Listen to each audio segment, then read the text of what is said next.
শরীয়তপুরের ভেদরগঞ্জে এক গৃহবধূর রহস্যজনক মৃত্যু হয়েছে। স্বজনদের দাবি, যৌতুকের টাকা না দেয়ায় ওই নারীকে শ্বাসরোধ করে হত্যা করেছে তার স্বামী। ঘটনার পর থেকেই অভিযুক্ত পলাতক। এই ঘটনায় দোষীদের বিচারের দাবি স্বজনদের। লিখিত অভিযোগ পেলে আইনি পদক্ষেপ নেওয়ার আশ্বাস দিয়েছে পুলিশ। বিধান মজুমদার অনির পাঠানো তথ্য ও ছবিতে ডেস্ক রিপোর্ট।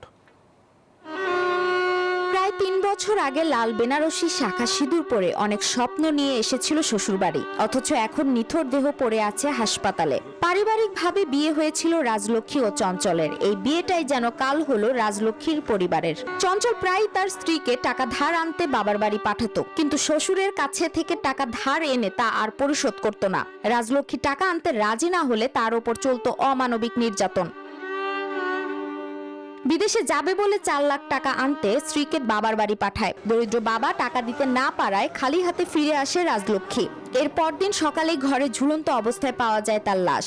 বিয়ের পর থেকে এই ছেলে শুধু যৌতুকের জন্য শুধু চাপ দেয়। সে এই দান্দা ওই দান্দা, সেই বিদেশের কথা কইয়া বুয়াটা কাগজ দেয়, সে টাকা চায়। আর একটা মেয়ে বুঝেন, আমি লজ্জা বিচার চাই।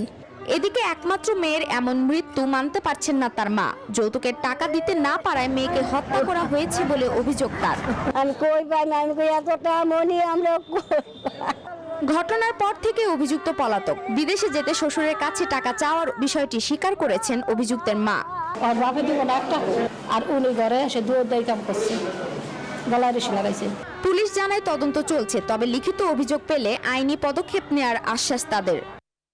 আমি তারা সদর হাসপাতালে আমরা ঘটনাস্থলে গিয়েছিলাম, তদন্ত চলতে ভাই আমরা যে অভিযোগ যেভাবে দিবে তবে আমাদের নতুন কর্তৃপক্ষের সাথে কথা বলে এভাবে আইনগত ব্যবস্থা গ্রহণ করবো, অসুবিধা নেই। যৌতুকের জন্য মৃত্যু একটি অত্যন্ত গুরুতর সামাজিক অপরাধ। বাংলাদেশে নারী ও শিশু নির্যাতন দমন আইন অনুযায়ী যৌতুকের কারণে কোনো নারীর মৃত্যু হলে অপরাধীর একমাত্র শাস্তি মৃত্যুদণ্ড। Desk report, news 24।